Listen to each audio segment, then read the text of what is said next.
No one likes being walked out on, but it seems to feel even worse when it's done by a narcissist. After all the intense love bombing and idealization, it comes as a brutal shock. We went from being the most amazing person they've ever met and someone they say that they can't imagine learning to live without, to being tossed out like yesterday's empty fast food plastic cup. Nobody likes rejection, and abandonment strikes fear for all of us because we've been hardwired for belonging. And this makes sense since it ensures our species' survival and has been shown to neurologically soothe us. Being chosen and loved makes us feel seen and important, which is why being discarded is so painful. And what's worse, narcissists and other toxic people know this about abandonment since it's their worst fear too, and they want that exit or discard to hurt. If you're new here, I'm Dr. Kerry Kerr McAvoy, a mental health specialist with over 20 years of counseling experience. In this episode of Toxic Love, we're going to delve into why narcissists discard, but also why it's so painful when it happens. And then I'm going to wrap it up by outlining what you can do if this happens to you.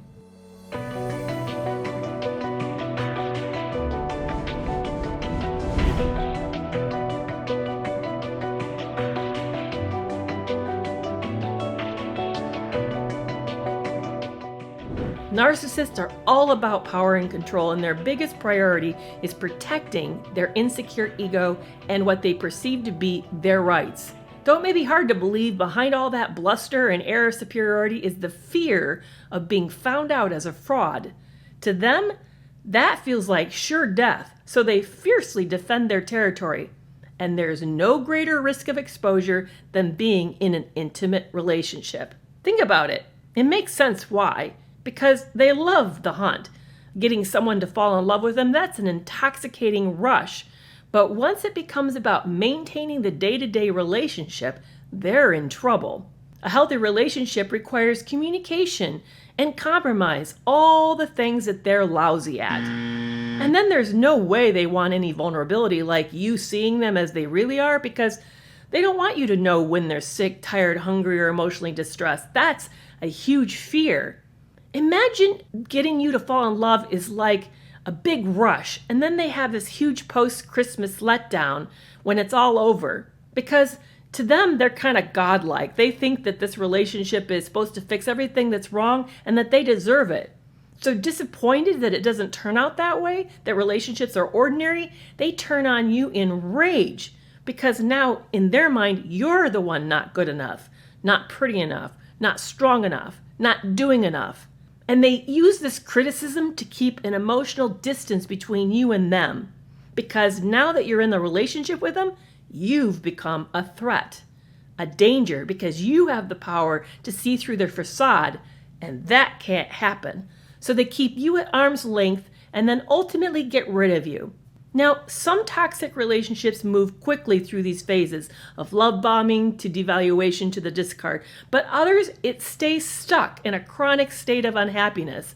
The relationship's lifespan seems dependent on the narcissist's driving need either for stability or for supply. Those looking for a home base seem to stay longer in a toxic relationship than those who are on a constant hunt for fresh supply. But I'm not for sure which situation is worse. Wasting all those years being miserable with a narcissist, or having someone that you thought was the love of your life turn on you and then leave. Both types break our hearts and hurt our pocketbooks. Here are 7 common reasons why narcissists leave. First, power and control. Those who need to be in charge discarding someone is an incredible way to exercise superiority. Number 2, boredom. Narcissists need constant stimulation, and a relationship is rarely a good supply of that, so they begin to look elsewhere. Number 3, to avoid responsibility. Healthy relationships require a lot of hard work, and that's just something narcissists aren't willing to do. Number 4, fresh supply. Once the relationship begins, the thrill of the hunt is over, and narcissists start cycle over for the renewed rush. Number 5, punishment. When that relationship doesn't live up to their unrealistic expectation, toxic people make it the partner's fault and then use discard as a form of retaliation. Number 6, to maintain a good image. Afraid of being exposed and a relationship is a perfect space for that to happen, they'll preemptively leave you to protect their insecure ego. And number 7, fear of abandonment. Believe it or not, narcissists are terrified of rejection. So if they think that you might walk out on them, they're going to leave you first in order to protect that ego. Nobody wants to be left. That's why it's so important to protect ourselves by spotting predatory or toxic people. If you're in a bad relationship, please check out the video called 4 Things You Must Do When Leaving a Narcissist for help on how to leave safely. And here are 12 signs that you may be facing a possible discard. The criticism becomes more frequent and more severe. That certainly was true in my last relationship. My ex once lost it on me because I asked him one too many times how was he doing. They'll become indifferent or apathetic. There's a growing emotional disconnection. You'll experience them starting to pull away or avoid being affectionate or physical with you.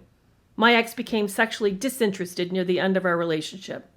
The stonewalling will increase because they just don't care and they don't want to resolve anything with you. The gaslighting's going to get worse, making you doubt your memories, feelings, and perceptions.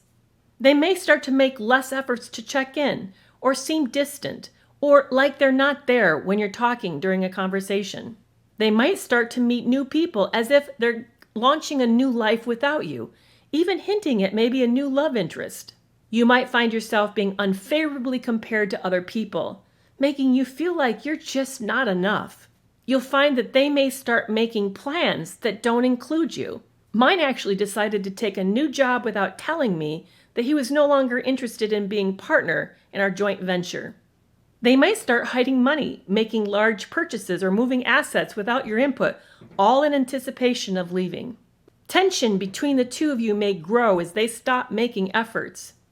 And they'll become evasive about making future plans because they just don't see a future with you. Be sure to listen to your gut. I remember just knowing that my ex was checking out. I could feel his growing disinterest and disengagement, and you're going to too. And when it happens, it's going to hurt like hell. But this isn't something you can stop, nor should you. But please remember these things. Narcissists are ill people. They lack the capacity and willingness to invest in healthy relationships. This failure is not on you. That old adage of it takes 2 to tango is not true. Maybe you didn't get out at the first signs of something going wrong, and hey, I'm right there with you. I stayed too. But you didn't create this mess, nor is it your fault that your partner refuses to do the work. Rejection does not get to have the last say about your worth. You've always had value. This relationship doesn't get to define you unless you let it. And remember, you're not standing alone. There are many other beautiful souls, including my own, who've been discarded just like this by someone toxic.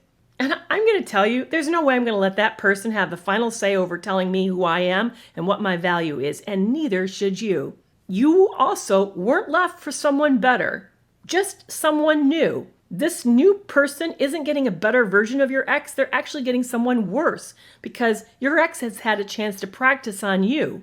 A wise person once told me that my ex is now someone else's nightmare, and that's going to be true for you too. Hey, if you found this video helpful, please like it and be sure to share it with someone that you know may need to hear this message. And subscribe to this channel and turn on notifications. And if you're in a relationship that's toxic and you have children, be sure to check out last week's episode. And next week, we're going to wrap up the Toxic Love series by looking at how to jumpstart your healing when everything feels like it's fallen apart. And remember, you're not alone. Big hugs, stay strong and safe.